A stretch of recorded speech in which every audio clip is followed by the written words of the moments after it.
Hello, my name is David Haworth, and I've been writing plays for 20 years now. I started as a theatre designer. I worked mainly in small-scale touring and community theatre back in the 1990s. I worked for a company called Forest Forge Theatre Company down in Hampshire.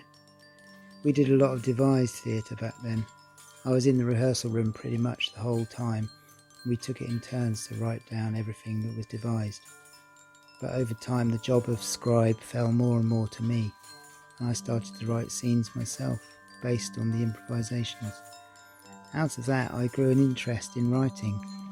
The company sent me on a lovely writing course at Avon, and that year I was given the job of writing the school's tour Christmas show.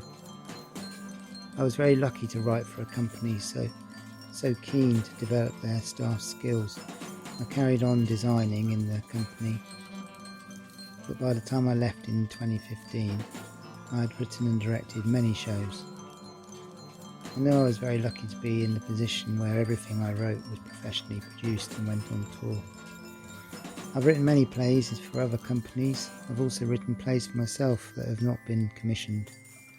Most recently, I've developed my writing in a different direction and written my first novel called Beautiful Absence. Flight tells the story of a woman trapped in lockdown, but also trapped in an abusive relationship. Last night, the 23rd of March, first day of the lockdown. Things had been getting tense over the last few days. The balance shifting, power slipping. Keeping someone confined in a house is fine when you're in control, when what you say goes, or doesn't go anywhere. Now he's trapped too. Met his match. Something bigger is pushing him around.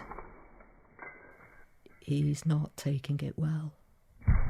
Raging around the house. Broken furniture. Punched a hole in the bedroom wall. I try to become invisible till he calms down. Keep my head down. Don't make eye contact, or else somehow this whole international crisis will be my fault. He would say I'm not his prisoner. I'm free to come and go as I please, but over the years he's made sure I have less and less reason to go out. If I make friends, he finds fault. They're not good for me. We've moved house 7 times in as many years, and it's all for you, sweetheart. All the constant upheaval. He doesn't want to do it, he resents doing it, but it's for my own good. And the last move, well, he just never got round to getting my keys cut. I hear the storm crashing from room to room as I stand in the kitchen. I should be making his dinner, it's that time, but sometimes the noise of the microwave can set him off, so I hesitate. He must be distracted by all this coronavirus stuff, because there, on top of the microwave, his keys. My heart jumps and it almost chokes me. I stand very still and listen. The hurricane is needed to the bathroom. They can't force me to stay indoors, that's undemocratic. Pot, kettle, fucking black. Shower water running. Blood thumping in my head. I snatch the keys, stuff the clothing in a bag, find some outdoor shoes.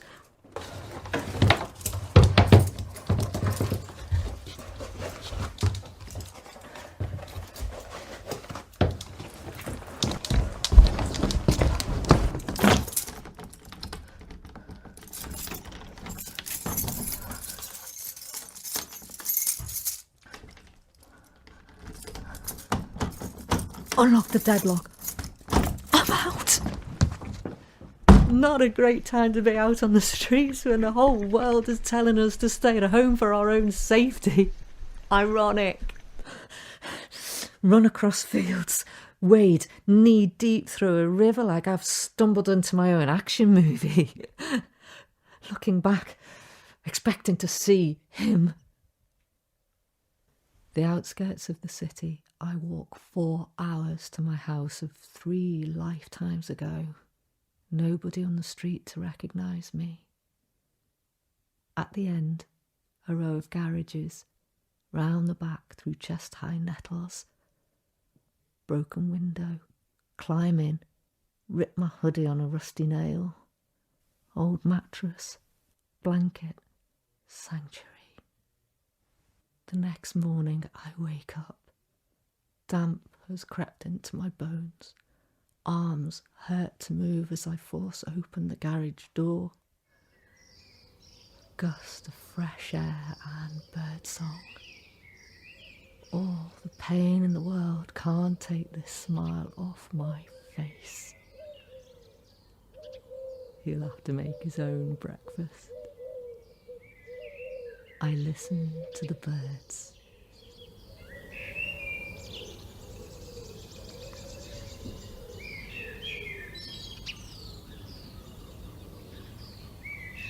Flight, written by David Haworth, was performed and directed by Mandy Lally for Make It Right Productions.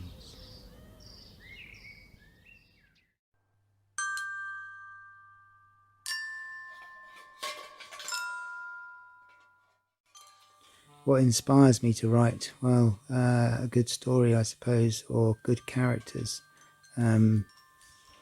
I wrote a play that took me several years to write, based on just one paragraph in a newspaper I read on a train once.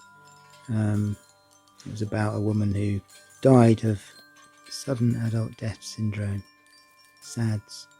And that got me sort of interested in that subject, so I started doing my research, and that grew and grew. It ended up being a play about madness and long distance running.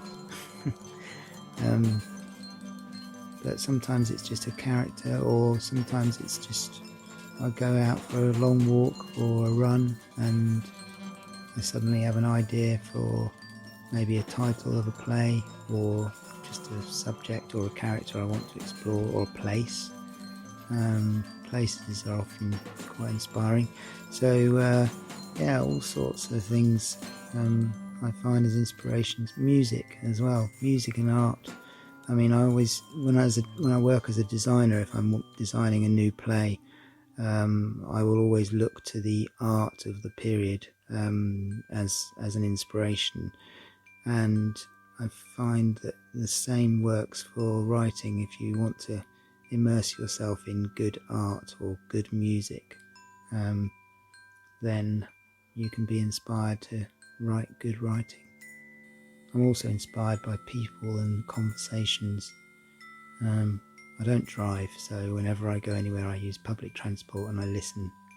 I have a notebook and I listen to people's conversations, and sometimes it might just be one sentence that I just find really interesting, and I write that down, and I can then take that away and build a whole character around it.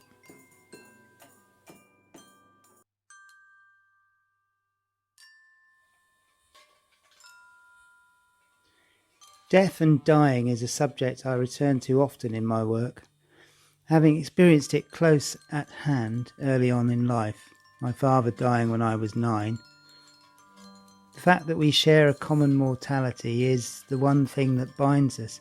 Most of us share a fascination or a fear or mystification of it. I try to make sense of it through my work. I ran storytelling workshops with cancer patients at a hospice for 18 years, work that inspired my play The Great Escape. In the workshops, all these people with terminal cancer enjoy using their imaginations to invent worlds and stories that are not dominated by their conditions. People used to say, It was the one time every week when they were not defined by their illness. It was liberating and people loved it. For 2 hours a week, those people no longer had cancer. You might think a play set in a hospice would be a depressing experience, but it is filled with hope and a kind of jolly defiance. The three characters tell each other stories, they work together, using what props they have around them in the day room to recreate ever more elaborate fantasies. The show begins with them experiencing the first landing on the moon. When they spend weeks reenacting the wartime story of the Great Escape, it becomes a metaphor for their own battles with cancer. In this scene, Reg, who was the self-appointed leader of the group, is thinking about his own death. In typical Reg style, he decides he'd like to stage manage his own death, rather than just put up with what he's given. Snow is a beautiful thing. It wraps everything up and makes it look fresh, new. It gives us hope of a better future, cleaner, purer. When I die, I want it to be snowing. Well, why not? This time I know it'll all be over by Christmas. I will sit out in the garden, leaning against the door of my shed. The snow will fall on me and I'll watch as flakes land on my hands lying in my lap. The heat from my skin will melt them.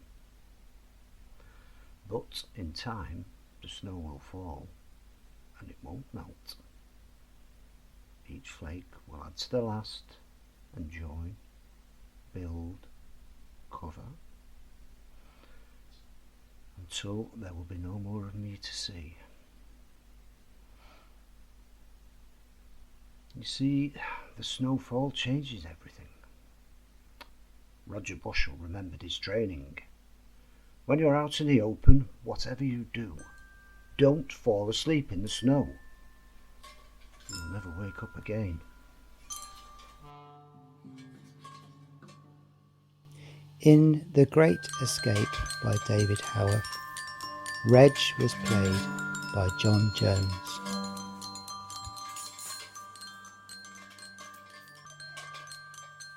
What is my favourite genre? Well, I write in many different genres, I suppose. I don't really consider the genre when I'm writing it. I tend to like to write plays about real people having real experiences.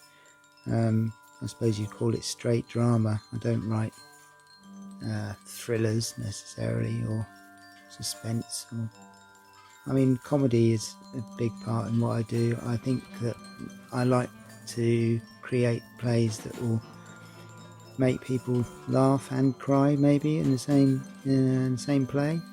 I also really enjoy storytelling, and I write regularly storytelling pieces that are aimed at family audiences. As far as my novel's concerned, it does have a genre, I suppose you would call it literary fiction. I always find trying to pigeonhole writing quite a difficult task, because I wouldn't say there's any particular genre I prefer to read than others, so whatever the genre, as long as it's written well, I'll enjoy reading it.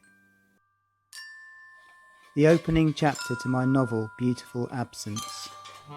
A gang of peeping Toms, 4 boys, all meet on the outskirts of the village. The sun has long since tangled amongst the trees and fizzled out. A faint salmon pink smudges the horizon. The air is still, sticky warm. Heat rises from the scorched earth, thankful for shade after 12 hours of baking. It's getting to that time of the evening when mothers turn to fathers and say, "Where's the lad got to? Cutting it fine tonight."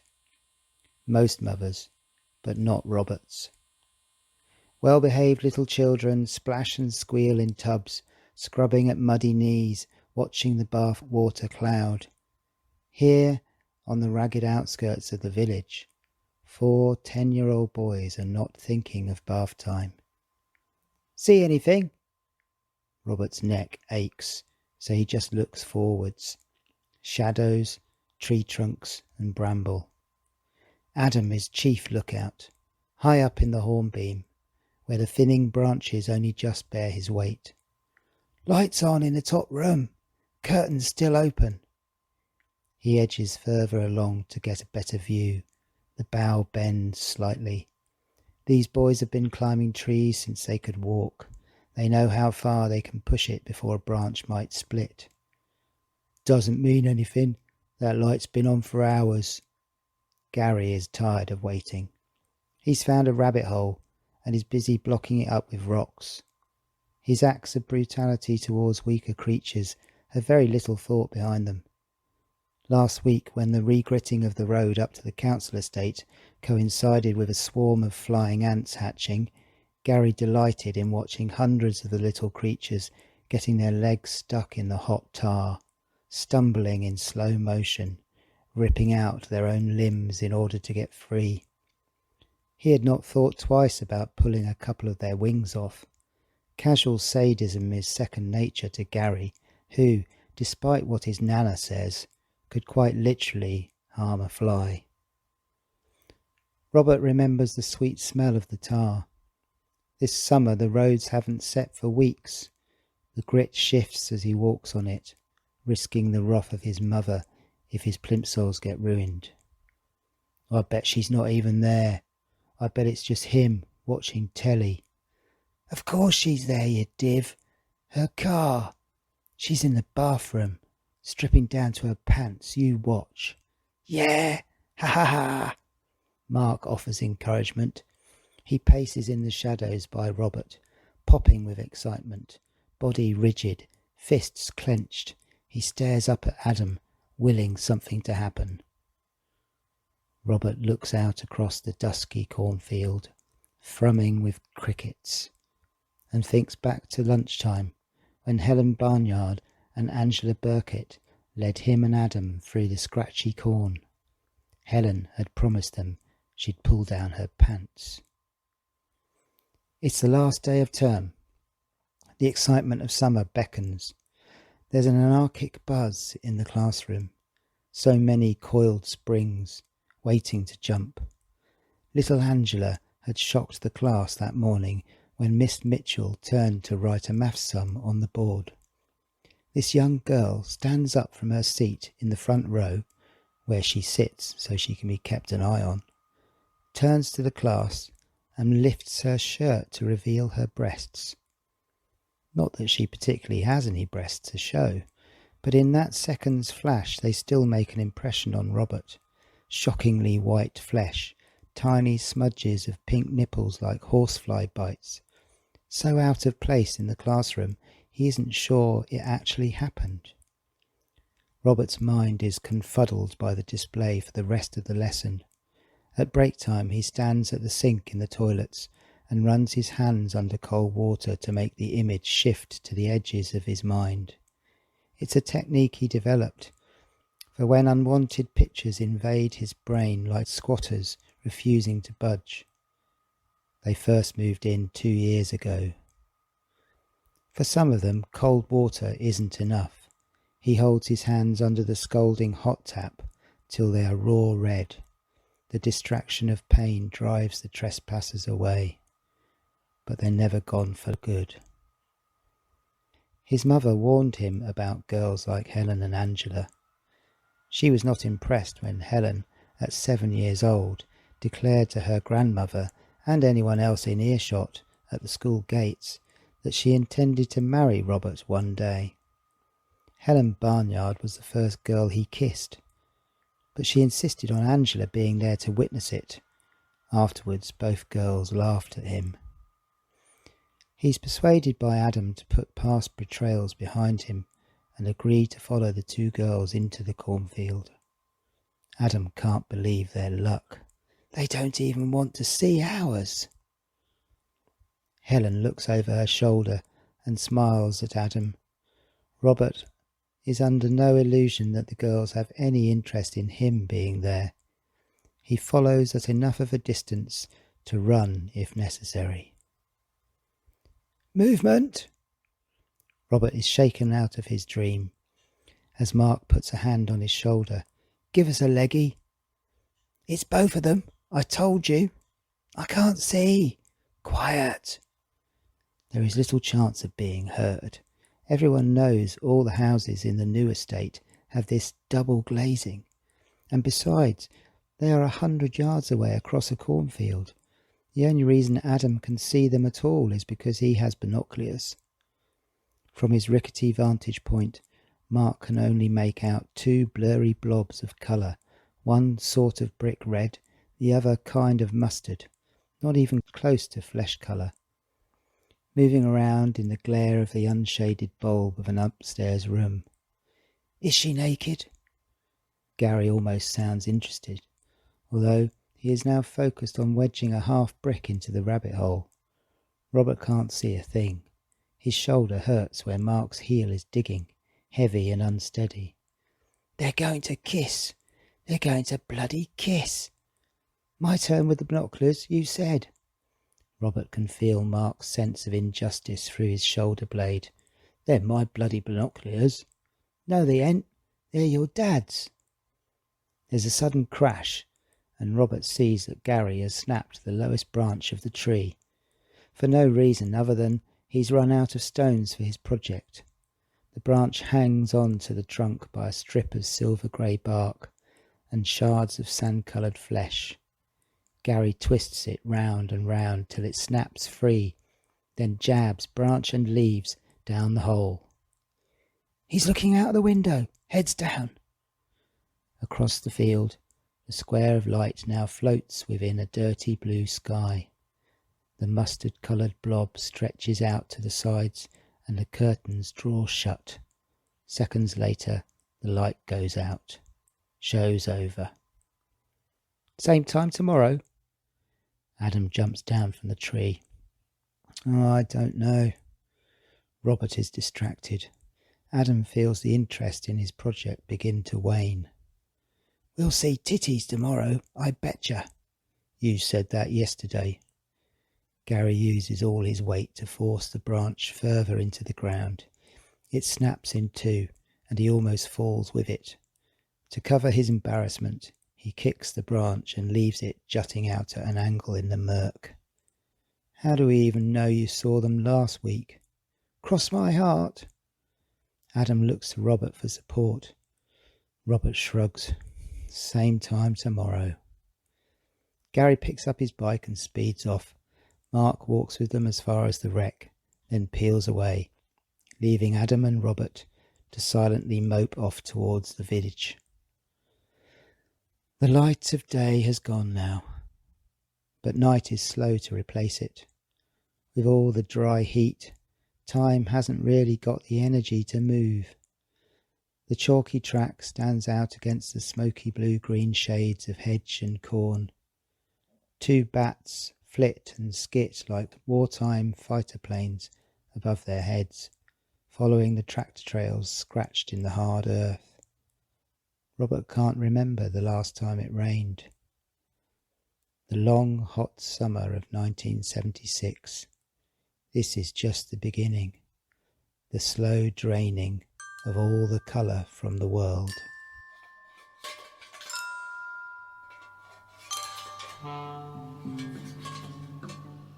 Beautiful Absence by David Haworth. Read by the author.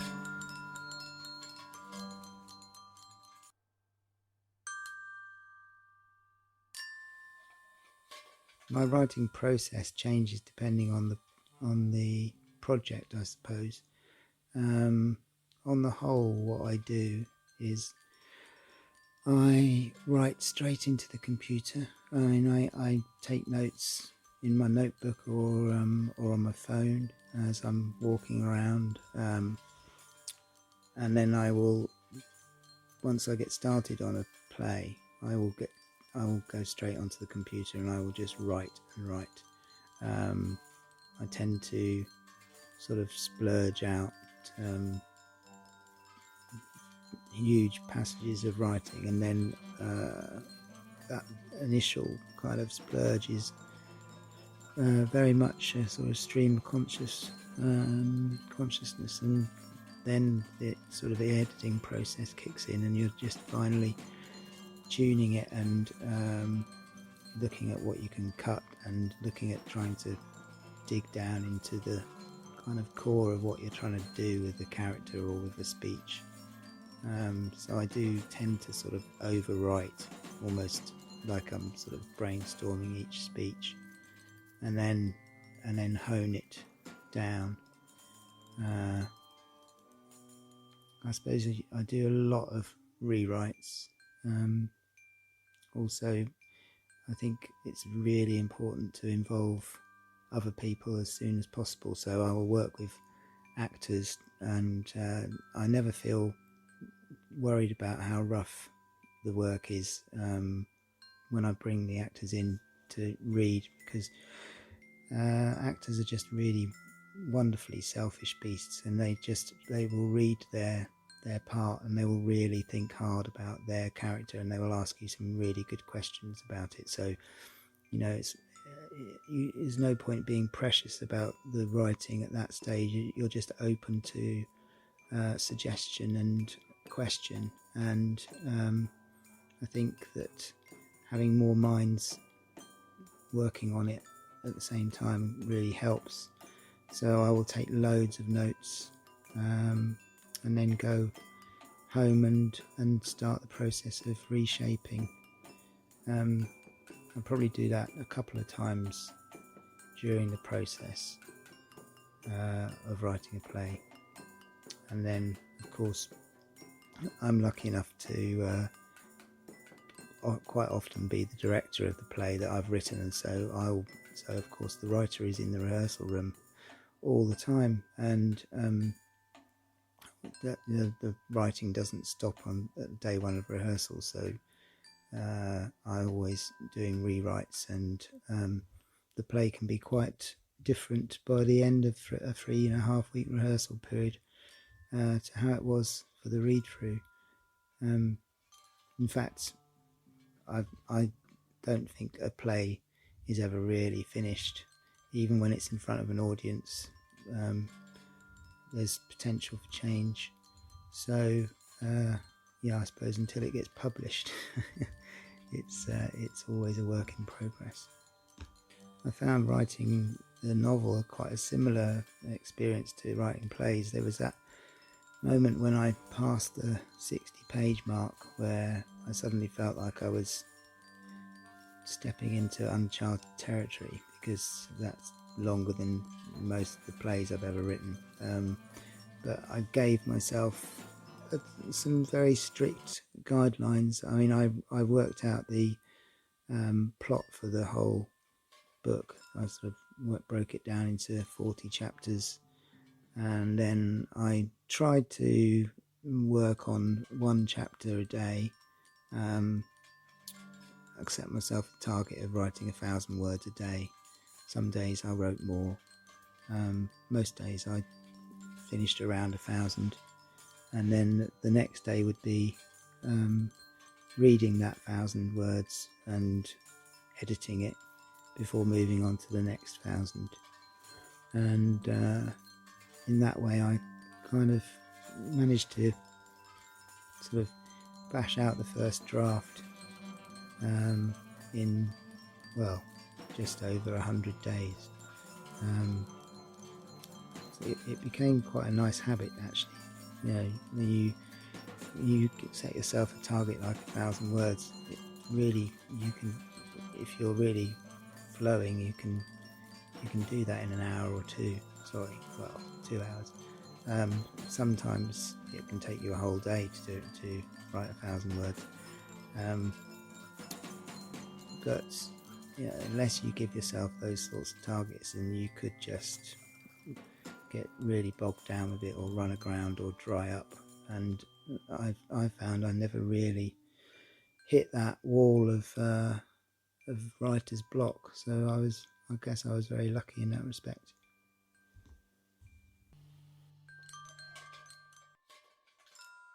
Rocket Man. Ken works in an art centre cafe. He is in his mid-30s. He's a dreamer, easily distracted. He has a young son and a failed marriage. One Hummerson tuna jacket? Anyone? Thanks. Cutlery on the table over there. Thanks. The salad, madam? Yeah, just waiting on the pita bread. Won't be long. No. Poached egg on toast? There you go, sir. The yolk broke when it went in. Sorry about that. You don't mind, do you? All gets broken up when you eat it, doesn't it? Thanks. Appreciate that. Cutlery on the table over there. Ta. So I'm walking under the railway bridge in town the other day. You know, where all the pigeons nest. Shitting on the passing cars. Getting their retaliation in first. The car will win in the end. There'll be another smudge of blood and feathers on the tarmac. God knows why they live there. Anyway, I see this eggshell, delicate white thing in bits on the pavement. Then in the gutter, this little dead chick, just lying there. Well, it's not even a chick, is it? 'Cause they have to be hatched, don't they? What do you call them when they're still inside? Embryo? What's that, love? No, sorry, we're out of serviettes. So this egg has obviously fallen from the nest, jogged out by the vibrations of the trains above and the lorries underneath, prematurely hatching the little bugger all over the path. I can see the egg falling now, spinning like it's in slow-mo through the darkening dead fume-filled air. A spaceship out of control, crashed on re-entry.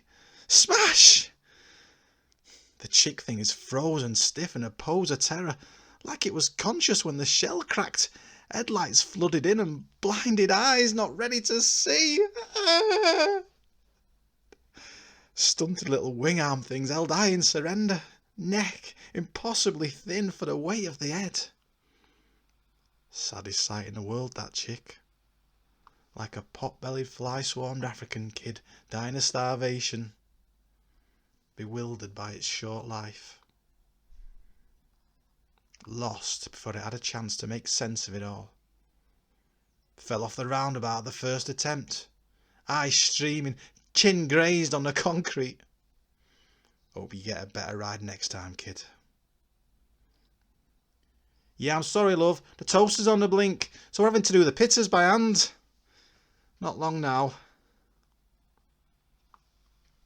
Jean kicked me out. Says I don't care about anything but myself.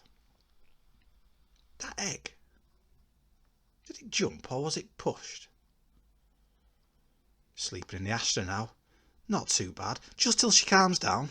Give it a couple more months. Remember that spaceship? Which one was it? Apollo something. 13? You know. Houston, we have a problem. Oh, went tits up, didn't it? Ran out of fuel or something. It was on that film with that what's his name. They have to fly around the back of the moon, the dark side, the arse end of the moon. And the world holds its breath as they go out of contact, where no man has gone before. Will they come back? What's behind there? Is that where God is hiding? Anyway, they swing round the moon and use its gravity or something to propel them back to Earth. Success! Triumph of man over adversity. But they didn't find God. I'm the rocket man. I'm floating round the backside of the moon now. Except no one's holding their breath waiting for me to come home. A coffee? Yeah, it's all free trade. Or fair trade, or whatever they call it. Skinny, if you want. You know, I've been thinking, they should do research into the senility of waterfowl, ducks and that. There's this duck standing on the pavement outside Boots yesterday, miles away from a pond or water. Obviously gone off course, sat-nav screwed. His face looked completely at a loss. I've never considered a duck's expression before.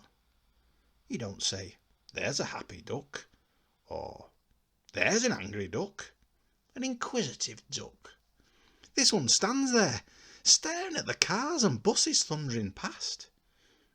Maybe he's thinking in his half-twisted, half-built little confused brain that the road is a river of some kind with harsh, hard creatures sailing past. Does he dare swim out to the middle? That bird couldn't look more out of place if it was wearing slippers. Yeah, I'm sorry, they forgot the pitters. I think it's going to be a long, long time. When pigeons get old, right, and I assume senile, they just sit there on the pavement. You know their time is near because they haven't got the energy to move when you walk by them. The inclination. Their heads sink into the shoulders, wings hang down. What's their expression? Resigned. Jean says I'm feather-brained. I said, you knew what you were taking on. She says, dreaming's all right in a boyfriend, but as a father, you need to get real. She says, you can't just switch off responsibility like a tap. I said, you don't switch off taps, you turn them. She didn't see the funny side. Are you sure you want the pitters, love? I could do you a nice crusty roll instead. No? Your choice. What if the birds are trying to talk to us, right? I don't mean like a parrot or something, pieces of bloody hate. I mean, tell us. Teach us. What if we are not the intelligent ones and all the birds and the bees and that are? They all know, but they're on such a higher plane that they just can't speak our language, like it's beneath them. We're a disappointment to them. Although that doesn't explain the duck. Pitters are off, I'm afraid. I can give you your money back if you want. Sorry, love. You know when you blow someone a kiss and they're right in front of you, across the room?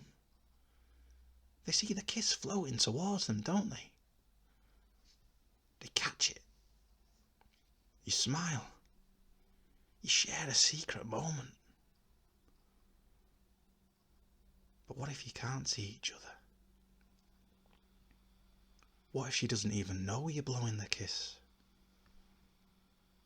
What if she's dressing Jack for school and Jack's kicking off because he hates his teacher and don't want to go? And she's hiding the tears. What if your kiss is the last thing on her fucking mind? Does that mean it's aborted? Mission failed? Could I blow a kiss from the other side of the moon and still hit the mark?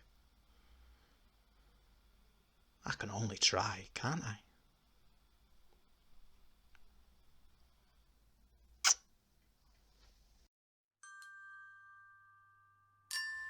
Rocket Man by David Haworth. Performed by Ted Grant.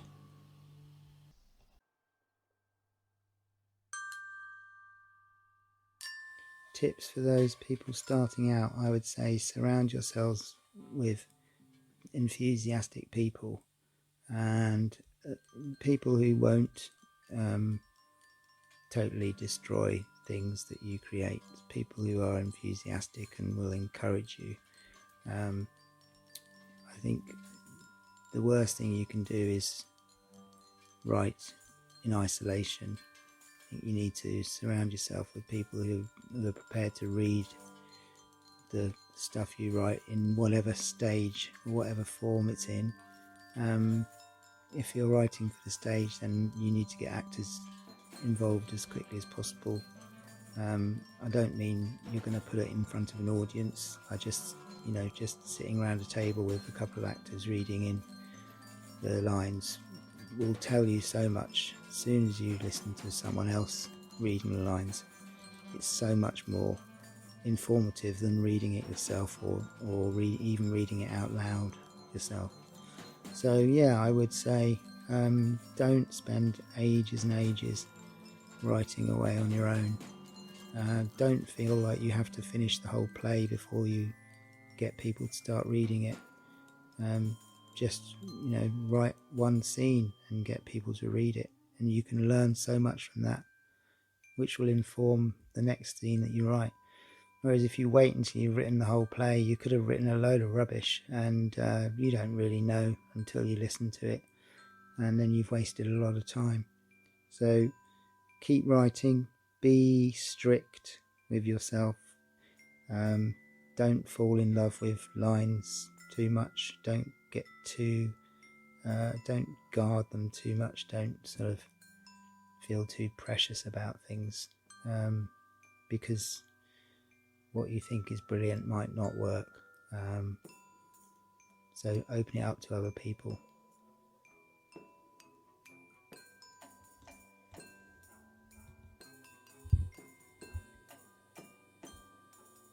And have a clear idea who your audience is. I think that sometimes writers think that they're just writing for themselves, and they become very closed in and focused on what they think is the art of the writing. Whereas I think you should always consider your audience. Always think about how you want to change the way the audience feels, and think about what your play is going to do, what kind of a play it is. I just think it's a fatal mistake to ignore your audience and enjoy your writing. I think sometimes it's very easy to get quite tense and wound up about something and think, oh no, this isn't working, why isn't this working, or get too serious. I just think there's always room for humour and a light touch. I think, it's like in rehearsals when I'm rehearsing with a load of actors. We play games, we have fun, because creativity can come out of fun. And it's the same with the writing. I think that you can't be too serious about it all the time, otherwise you just end up getting really bogged down and maybe a little bit worthy. So, have a sense of humour, hone it, enjoy it. In Iron Lung, a woman stands at the grave of her husband, who has been dead many years. It's raining. She's come here often. She's tired. She tells him she loves him one more time. But as she's about to leave, he answers her.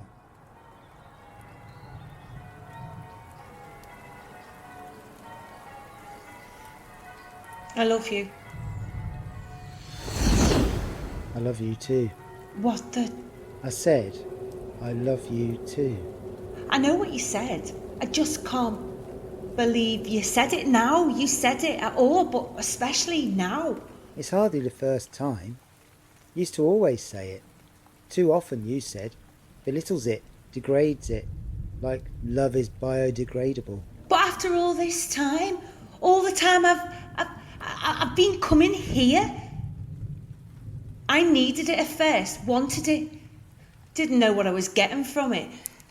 Somewhere to let go, perhaps. Unload, unclutter, offload the shit. Layer on layer of shit and dust clogging me up. Letting it all out. You certainly did that. The anger, rage really. I thought I was angry with you. Maybe for beating me to it, going without me, abandoning me to this piss. I said some terrible things. Look, I'm not saying I would take them back. Honesty is good. It just isn't pretty sometimes. I said some truly vile things. You did. And all that time, those endless visits, dragging my bones through the mud, up that fucking hill. Why did we put you all the way up here? On a clear day, you can see all the way to Because after a while, it was not even a need. I mean, I told myself it was. But more... What's the word? I hate losing words. Responsibility. Duty? Expectation? Yes. I'd long since stopped feeling I was getting much out of it. A chore, putting out the bins. The joy had gone. Not joy. I never enjoyed it, obviously, but it was a two-way, you know. You get out what you... Quid pro quo. Sounds cold. Like economics. It had heart, emotions. I felt purged after, cleansed. I would bring the knotted tangle of my soul and leave with it almost straightened. There was a need. What changed? When did the need become the obligation? You still cried. I waited for the tears. I liked that. I had to work at them after the first few years. It was a rule I made. I must cry at some point. It was easy at first to cry for you. But as the image of you became fainter, blurred by the layers of dust, it was harder, needed prompting. I've come to realise that it's easier to cry for me now. So I'll come to you, but cry for me. I was only ever a mirror for you. My point is, all that time, those visits, sad, lonely, howling at the void, letting of the poison from my cankerous heart, scraping at the earth like I'm trapped in a Bronte novel, mud under my fingernails, and all that time. Yeah. All that fucking time. Yes. You were here. You could see me, hear me. You let me waffle on. Old habits.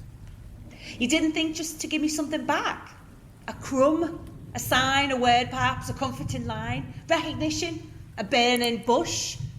I didn't think I could. What? There were so many rules at first. A lot to learn. Did they give you a manual? You spend a lot of time in stasis.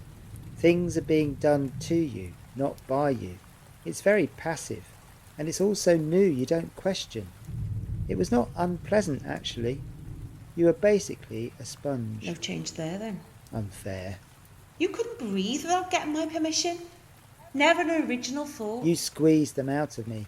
It was easier on a day-to-day basis. Why should life be easy? Don't put that on me. All I'm saying is that, well, you could have questioned, found your voice, found some balls. Are we talking about with you now, or after? Always. But yes, then, this stasis. For all your nonconformist, radical, fucking earnest, earthly environment protest, you were always a snowflake. Stasis. How about trying to take the initiative? It should have been me. I'd have coped better. I wouldn't have left you hanging. We are talking now. Are you sure? I mean, this could just be my invention. I'm doing all the work again. Muggins. But okay. I'll run with it. I'll give you the benefit. Say I accepted that you are, in fact, at last, actually talking to me. Why now? What's changed? Have I passed some kind of test? You're giving up. What makes you... what makes you think... That's harsh. It's been a very long time. Give me a break. I don't mean on me. Not talking about me. Couldn't give two figs. What then? The boy. On what basis? Where do you get your information? Not him. You're giving up on you. Losing interest. The fight. How? The will. Example. You've stopped washing the blueberries. Doesn't mean it doesn't tell you. How do you know that? Omni-fucking present. A bit creepy, to be honest. You were one of the first to stop the 8 o'clock clap. How much bloody recognition do they want? Became indulgent. Like 1984 or something. Oh, look. Number 17 isn't out. Unpatriotic. Lock 'em up. Doesn't mean anything. I always admired your fight. Admire. Wouldn't want to see you lose that just because... Because I'm getting old. Because I'm tired. Because every sinew in my body is chewing gum on a hot summer's day. Because not a single soul relies on me. Because there's nothing, nobody, no one left of any significance to me on this whole congested mess of a planet. It's not easy to watch what's happening to you. Forgive me for not making more of an effort. You don't need to keep coming here. Are you dumping me? I know you struggle with expressing your feelings, but have you really waited a whole lifetime plus to break this to me? As I said, 2 figs, yeah. don't waste your limited resources on things you can't change, like me. Save your energy for the things you can influence. Direct your anger at legitimate targets. Rage against inequality, laziness and greed, self-serving bullies and exploiters of innocence. Don't underestimate your ability to effect change. So our sun didn't become the one to fix the world. Maybe we shouldn't have expected it. It was worse than unrealistic. It was lazy. Someone else's problem. Someone else will clean up the mess. Too easy to blame ancestors or depend on descendants. While you still can, with every last breath in your body, rage against the world till it will listen. And when you've done, when you can do no more, I will be here, with open arms and comfort. I will wrap both around you, and you will be at peace.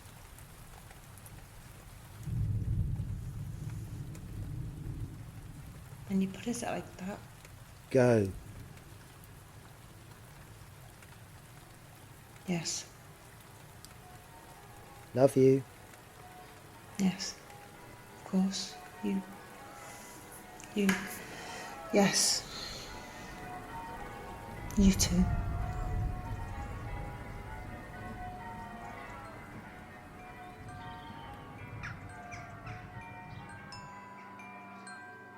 Iron Lung by David Haworth, performed by Rachel Kearney and David Haworth.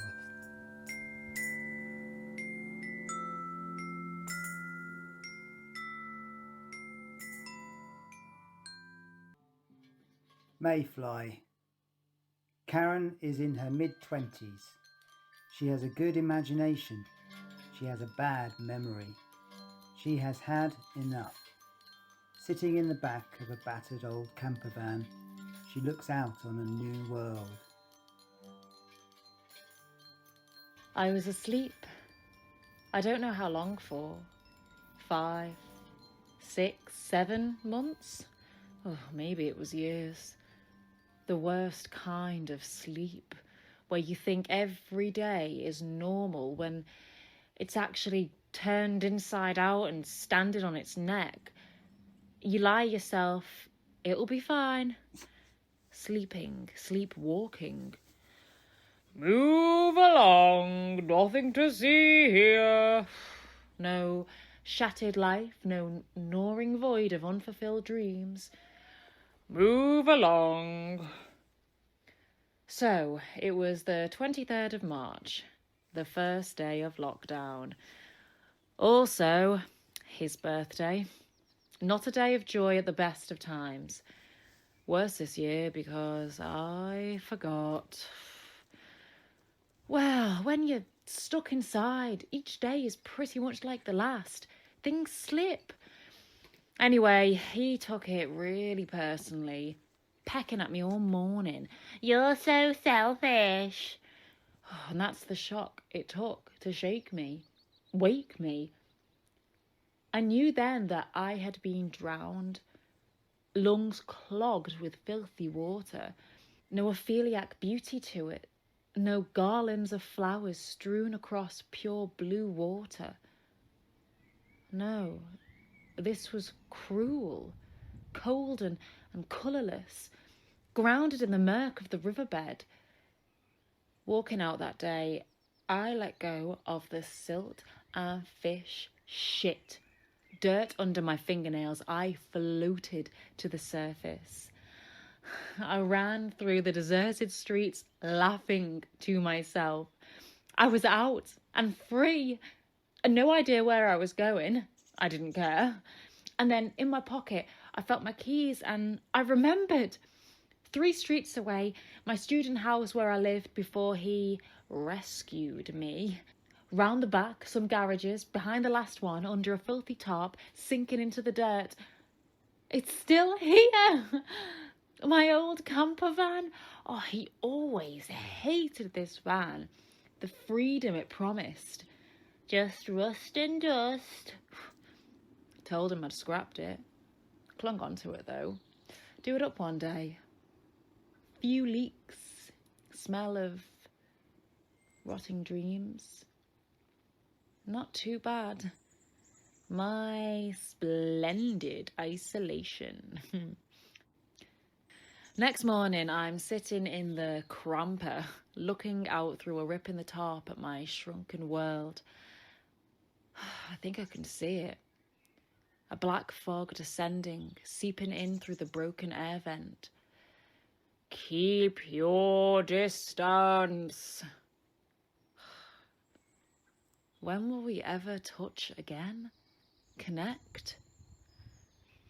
I managed to get the radio working, and there's this woman on saying that in the days and months of lockdown, we should take the opportunity to better ourselves, learn a new skill, learn about the world. I look around the camper and there is nothing in here except a couple of books I got from some distant car boots. One of them, The Illustrated Guide to British Insects. Did you know there are over 2,500 different species of mayfly? God knows why. At first sight, they seem the most pointless of creatures. 24 hours. That's all they've got. 24 bleeding hours to live. What can you do with that? Oh, God was having a right laugh with that one. Sad cow. Her sole purpose in life is to hatch, reproduce, and die? Single-minded? Well, if it's got a mind. Instinct. Powerful stuff. Nobody tells her what to do. She negotiates a path through countless threats and danger, but the best bit? The bit that makes it all worthwhile. As dusk descends, time slipping away, they dance. Their life is almost over. The clock begins to chime midnight. Do they question higher powers? Do they cry for lost youth? Do they scream with fear of the great unknown? No, they dance. Up and down, carried on the breeze, they join in beautiful union and dance in each other's spindly little arms. And that's what I'm going to do when all this shit is over. I'm going to live for me. I'm going to dance.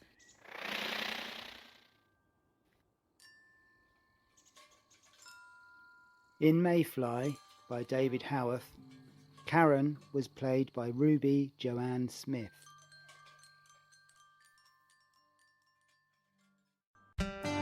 Love in the Time of Corona for M6 Theatre Company. This is not the end.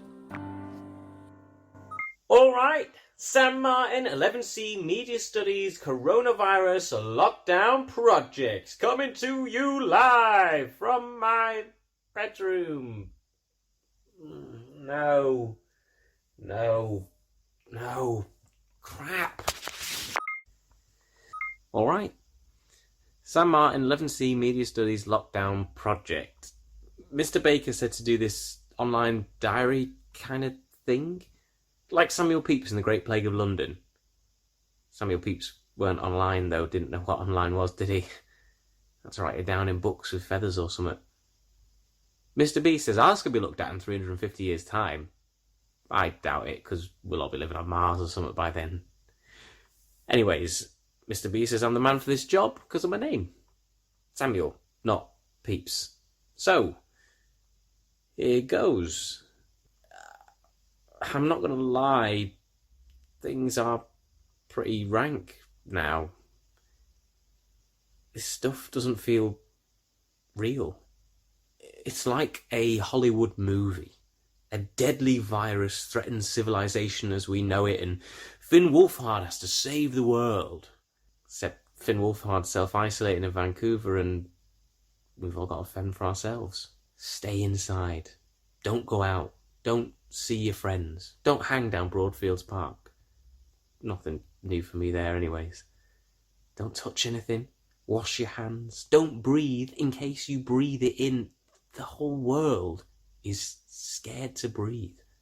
So, this is me. My lockdown diary.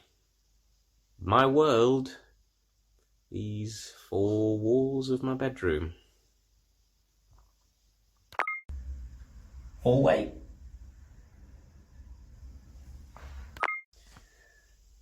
Kitchen. Sam! Oh, shit.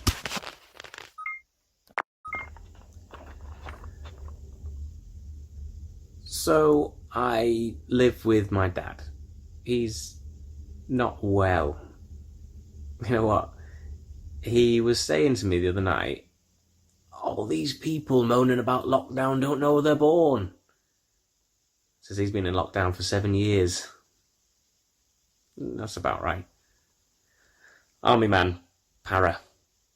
Stepped on a landmine in Afghan back in 2013. Boom. I was 8. I didn't get it at the time.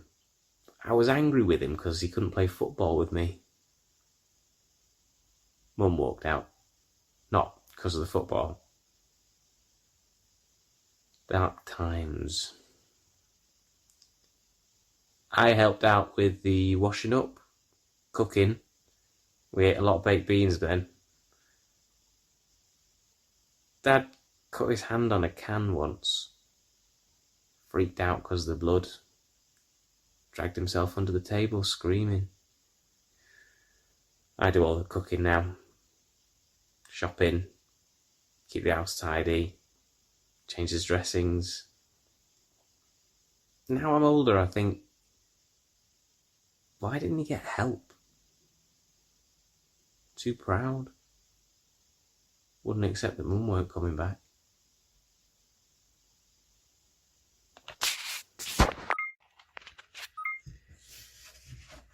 They often talk at school about inspirational figures. Mr. B says people who, through their words and deeds, by their example, help to form who we are. Dad's always been my inspiration. He used to say, no matter how dark your world is, how black, there is always light. You just have to look for it. My world's black, all right. Don't sleep well. Worry is buzzing in my head like flies on a windowsill. Struggle at school because I'm always tired. Keep telling myself to look for the light. There's good days. We used to go to the football, just county, couldn't afford city. I go free as his carer. Only time he ever calls me that. Beef and potato pie at half time. Dad shouting and swearing at the referee. A lot of anger being channeled there. Good times. I'm not gonna lie. Dad's not easy to live with, yeah? There's some days now he just stares in silence. There's an emptiness about him. He's let himself go. The light he promised me feels way, way, way away. I think I preferred the shouting and swearing because at least that showed he hadn't given up. Chronic fatigue syndrome. Depression. About 2 years ago he stopped leaving his room. Now, along comes coronavirus. Dad's highest risk, so can't see him face to face. He sleeps on the sofa bed. I make his tea. and leave it here.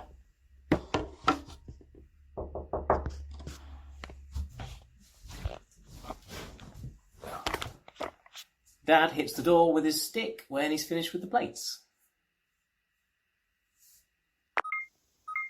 The virus hasn't changed Dad's world. He never went out anyway.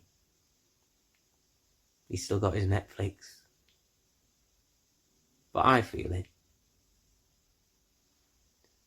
Before, the outside was my escape. I'd go to the shops and, yeah, I hated having to talk to people looking at me funny. The 15-year-old picking up Citalopram. But while I was out, I was free from the smell of this place. I could breathe. Stay indoors, protect the NHS, save lives. So now, like I said, these four walls, my world. Look for the light. I had to go to the chemist yesterday to pick up his meds, and it's weird, yeah, because all the streets are empty. On a wall there's this new bit of graffiti says, "In the end it will all be okay. If it's not okay, it's not the end." I'm looking at this and it hits me. I want it to be true. Right now, true hurts, yeah? But it's all I've got, so I better hold on to it. Anyways, Mr. B says we should talk about what we do day to day and how that's been changed by COVID-19. I couldn't think of any big changes. Yeah, it was touch and go for a while and we couldn't get baked beans at the shops, but we got through that. Then I thought about the stories. Dad never read me stories at bedtime. That was always Mum's thing. By the time she leaves, for me, storybooks don't seem so important anyways. But since the boom, Dad gets more into reading. It fills the time. He has so much time to fill. Every book in the house. He reads all my Harry Potters, cooking books, car manuals, IKEA catalogues, anything. I get books from the library. I can't keep up. I bring one home in the evening and by morning it's finished. The woman at the library thinks I'm some kind of freak till I tell her who they're for. Then she starts helping me out with recommendations, based on what Dad likes. Weird stuff like science fiction and fantasy novels. As Dad gets worse, he stops reading for himself, but he still wants stories. We work our way through every audiobook in the library. Then, on March 18th, COVID closes every library in the UK. That might not seem such a big thing to you, but that was a lifeline cut. I start making stories up and telling them to him. Anything that comes in my head. Mr. B would be proud. I think Dad likes them. If he doesn't, he never says.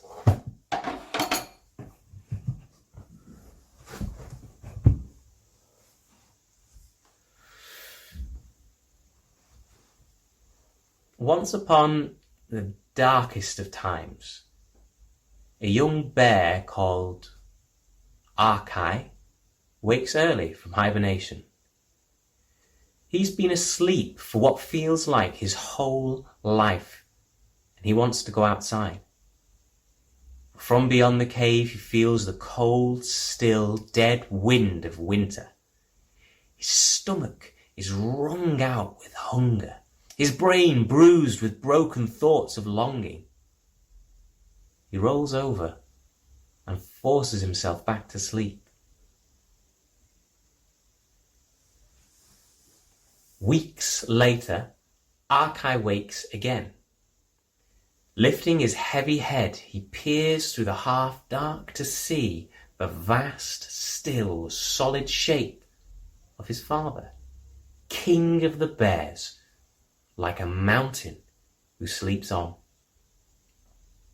Moving closer, the young bear's nostrils fill with the heavy scent of this great animal. He hears the distant rumble of breath, sees the deep scars that run through his father's fur. This old beast is a warrior and has proven his might, beating many a bitter rival. But the king's peak of pomp is a little behind him, and Arkai feels the weight of expectancy fall upon his own fragile shoulders. A new year waits outside. The smell of spring sneaks into the cave. Could this be his year? Surely too soon. He doesn't feel ready, but he longs for light, warmth, and freedom. Arkai steps unsteadily away from the mountain and towards the outside. He knows the sunlight will feed his frail body, but his tired legs buckle beneath him. He summons up strength and courage from some place way inside him, somewhere bigger, deeper, and older than himself. He steps out into the light.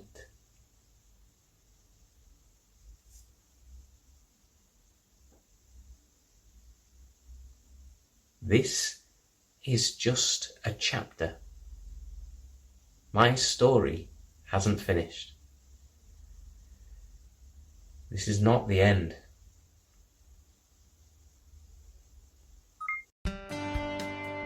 Not the End by David Haworth.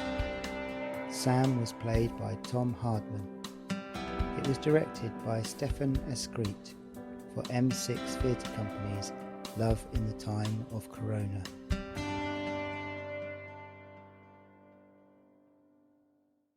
Our feature writer was David Haworth for Make It Heard.